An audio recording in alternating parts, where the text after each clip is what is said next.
अस्सलाम वालेकुम। कैसे हैं सब देखने वाले? सब अपने घरों में खुश रहें, आबाद रहें, आमीन। आज हम बना रहे हैं बहुत ही मज़ेदार बीफ के शामी कबाब, जो हम बना रहे हैं बीफ के गोश्त से। कीमे से नहीं बना रहे, गोश्त से बना रहे हैं। तो चलें बनाते हैं इसको और देखते हैं कि हमें इसको बनाने के लिए क्या क्या चाहिए। सबसे पहले बीफ है मेरे पास, बीफ का गोश्त, गोल गोश्त है। इसमें अपने हड्डी वाला गोश्त बिल्कुल नहीं डालना। अगर हड्डी वाला गोश्त आप डाल देंगे तो वो कहीं ना कहीं आपके जो सारा मिक्सचर होगा इसका शामी कबाबों का, उनके अंदर मिक्सअप हो जाएगा और फिर वो मुंह में आएगा तो वो बिल्कुल भी अच्छा नहीं लगता। 3 पाव के करीब मेरे पास गोश्त है। 2 मैंने मीडियम साइज़ के प्याज लिए हैं, उनको मैंने रफली मोटा मोटा काट लिया है। 1 लहसुन की गुली है, पूरी लहसुन की गुली 1 है, और अदरक है 2 इंच का टुकड़ा। इनको भी हमने अदरक को मोटा काट के और लहसुन को छील के ऐसे ही हमने डाल दिया, क्योंकि इसको हम पानी डाल के कम से कम 45 मिनट 1 घंटा पकने के लिए छोड़ देंगे। तो अगर आपको जल्दी बनाना है तो आप इसको प्रेशर कुकर में स्टीम लगा सकते हैं। तो डाल देंगे हम इसमें सूखे मसाले। टर्मरिक पाउडर डाला है मैंने 1/2 टीस्पून। सॉल्ट डाला है मैंने 1 टीस्पून, आप अपने टेस्ट के अकॉर्डिंग डाल सकते हैं। गरम मसाला साबुत, जिसमें 8 से 10 हरी मिर्चें, ज़ीरा 1/2 टीस्पून जाएगा। 3 से 4 लौंगे डाल देंगे और दालचीनी का 1 टुकड़ा डाल देंगे। अगर आपको मोटी इलायची का जायका पसंद है तो वो आप ज़रूर डालें, इसमें उसकी खुशबू बहुत अच्छी लगती है। लेकिन हमें पसंद नहीं है तो हम इसमें कबाब में वो नहीं डालते, तो आप वो भी डाल सकते हैं।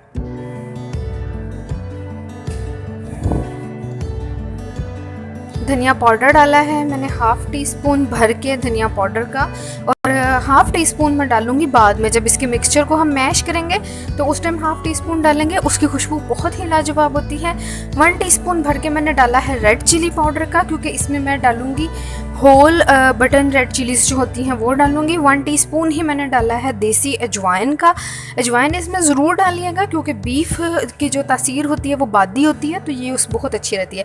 25 से 30 मैंने होल रेड चिलीज़ डाल दी हैं, जो छोटी बटन रेड चिलीज़ होती हैं वो डाली हैं मैंने। ये कहीं कहीं इसके अंदर नज़र आएगी, जब हम इसको मैश करेंगे तो कहीं कहीं भी इसका छोटे छोटे ज़रे नज़र आएंगे, तो वो बहुत ही अच्छी लगती है। पानी डाल दिया है हमने 1/2 लीटर के करीब, और अब हम इसको कवर करके पकने के लिए छोड़ देंगे तकरीबन 45 से 50 मिनट तक के लिए।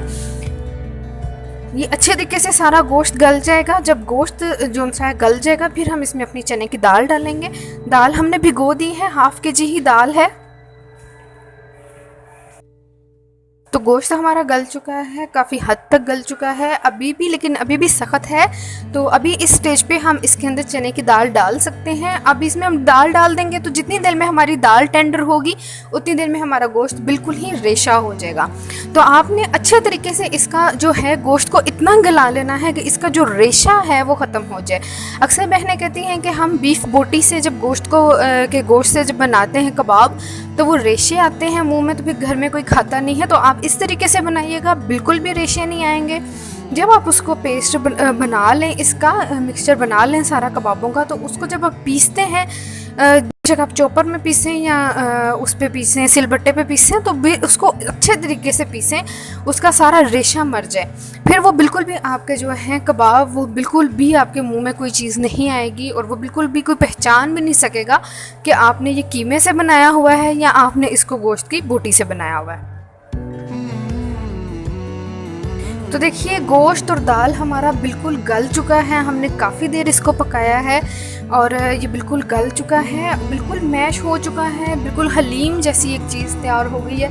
गोश्त का रेशा बिल्कुल हमने मैश कर दिया। जो कहीं कहीं पे हमें गोश्त की बोटी नज़र आ रही है उसको हम इससे अपने स्पून से मैश करते जा रहे हैं, ताकि अच्छे तरीके से मैश हो जाए, कहीं पे कोई रह ना जाए, क्योंकि फिर उसको पीसते हुए हमें काफ़ी मेहनत करनी पड़ेगी।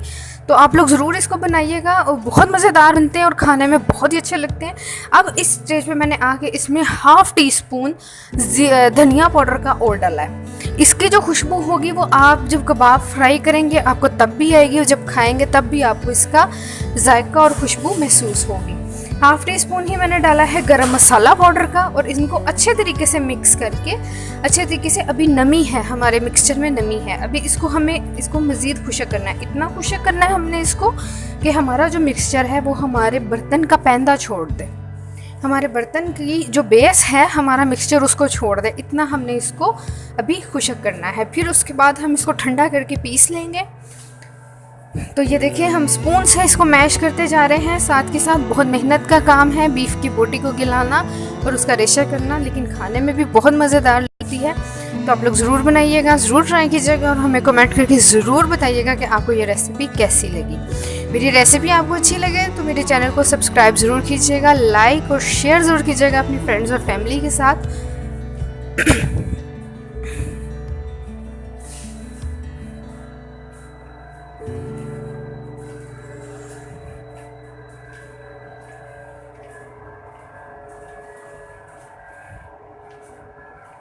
तो ये देखिए जैसे जैसे हम इसको चलाते जा रहे हैं हमारा मिक्सचर गाढ़ा होता जा रहा है। और ये देखें इतना ये इसको हमने कर लिया है, ड्राई कर लिया है कि जब हम इसको स्पून से चलाते हैं तो हमारा जो मिक्सचर है वो हमारे बर्तन की बेस को छोड़ रहा है। ऐसा ही मिक्सचर हमें चाहिए। अगर इसमें नमी होगी, पानी होगा, थोड़ी सी भी नमी होगी तो आपका मिक्सचर अच्छा नहीं बनेगा। आपके जो कबाब हैं वो अंदर से नरम, बिल्कुल लिक्विडी। ये देखिए मिक्सचर हमारा तैयार है, हमने इसको पीस लिया है और अब इसमें डालेंगे हरा धनिया। इस स्टेज पे आके आप इसमें हरा धनिया के साथ हरी मिर्च और पुदीना भी डाल सकते हैं जिन्हें पसंद है। तो हरी मिर्चों को बारीक बारीक काट के बिल्कुल उनके बीज निकाल लें, उनको बीज उनके रिमूव कर लें। अगर आप बीज रिमूव नहीं करेंगे तो वो बहुत ज़्यादा मिर्चें आपको लगेंगी।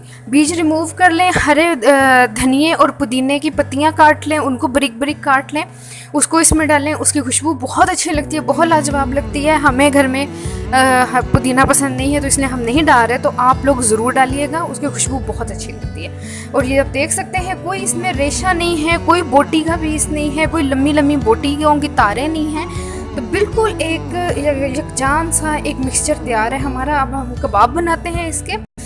और जब आप इसके कबाब बनाएं तो इसको अच्छी तरह से इस तरह से दबा के गोश्त की गोली को ऐसे दबा के आप उसका कबाब बनाएं तो आपका कबाब कभी जब फ्राई करते हुए बिखर जाते हैं। अक्सर मुझसे बहनों ने सवाल किया कि हम कबाब बनाते हैं तो फ्राई करते हुए बिखरते हैं। तो आप जब उसके मिक्सचर को ऐसा थोड़ा दबा के बनाएंगे तो आपका कबाब कभी भी, जब आप उसको दबा के बनाएंगे तो आपका कबाब कभी भी फ्राई करते हुए बिखरेगा नहीं, ख़राब नहीं होगा। तो अब हम अपने कबाब फ्राई कर लेते हैं।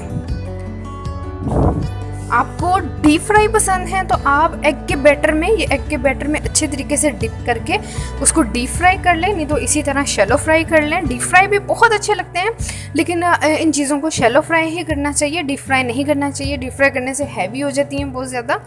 तो फ्राई कर लेते हैं इनको और फिर हम आपको दिखाते हैं कि ये कैसे बने हैं।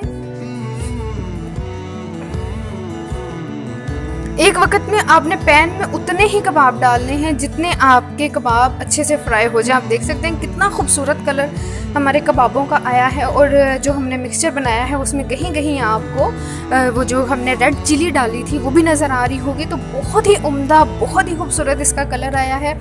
तो आप लोग ज़रूर डालिएगा इसको। अगर आपके पास वो गोल वाली रेड चिलीज़ नहीं हो तो आप वो लंबी वाली डाल लीजिएगा, दोनों का एक ही टेस्ट होता है। तो हमारे कबाब फ्राई हो चुके हैं, कबाब हमारे बन के तैयार हैं। बहुत ही उम्दा कलर आया है, बहुत ही मज़ेदार, ऊपर से क्रंची अंदर से सॉफ्ट, बहुत मज़े के कबाब बने हैं। आप लोग बनाइएगा, ट्राई कीजिएगा और हमें कमेंट करके ज़रूर बताइएगा आपको ये रेसिपी कैसी लगी। फिर मिलेंगे किसी और वीडियो में किसी और रेसिपी के साथ, तब तक के लिए खुदा हाफिज़।